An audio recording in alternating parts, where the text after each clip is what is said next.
Dès le 1er novembre de cette année, Campus France est ouvert pour les inscriptions de l'année prochaine. Donc déjà, ça permet de voir ce qui correspond le mieux à chaque étudiant. Alors ensuite, il y a toute une procédure pour s'inscrire pour faire des études en France, dans les universités ou des grandes écoles. Il y a aujourd'hui 40 000 étudiants marocains qui étudient en France. C'est la première nationalité étrangère. Il y en a 10 000 qui sont dans des écoles d'ingénieurs ou écoles de commerce, et les autres sont à l'université.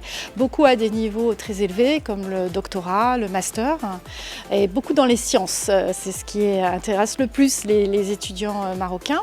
Alors ensuite, évidemment, la question, c'est la question des visas étudiants. Donc il y a toute une procédure à faire parce qu'il faut s'inscrire, il faut être accepté. Le dossier doit être examiné par les universités ou les écoles. Les écoles, il y a souvent des concours. Et ensuite, il y a une procédure de visa qui est accordée. Donc, c'est Campus France qui est l'intermédiaire pour ces questions-là. Donc voilà. Donc moi, je conseille aux étudiants de s'y prendre assez tôt, c'est-à-dire de commencer dès cette année pour l'année prochaine.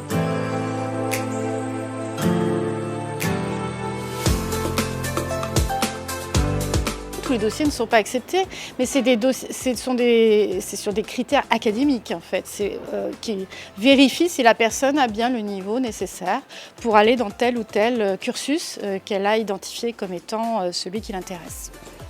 Donc ce sont des critères vraiment liés au niveau des étudiants et à leur capacité à suivre les cours dans les cursus qu'ils ont choisis.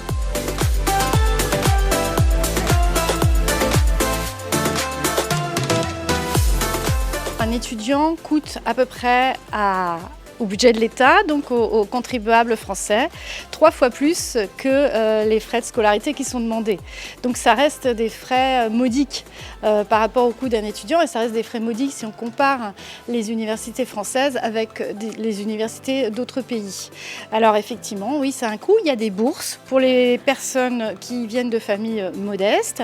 On a des bourses à l'ambassade, des bourses d'excellence sur des très bons dossiers et dont les parents ne peuvent pas suivre au niveau des frais de scolarité. Et les universités elles-mêmes en France ont aussi des systèmes d'exonération qui permettent à certains étudiants de ne pas avoir à payer les frais de scolarité. Il y a 600 bourses à peu près au niveau de l'ambassade, et après il y a tout ce qui se fait au niveau des universités elles-mêmes.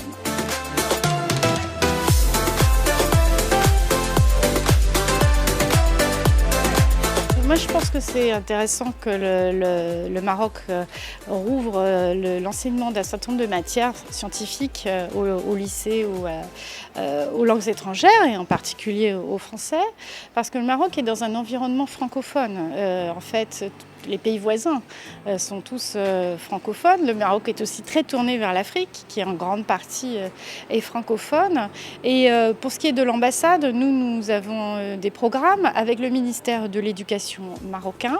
Les instituts français sont en mesure d'apporter des formations pour permettre aux professeurs marocains d'enseigner les sciences en français.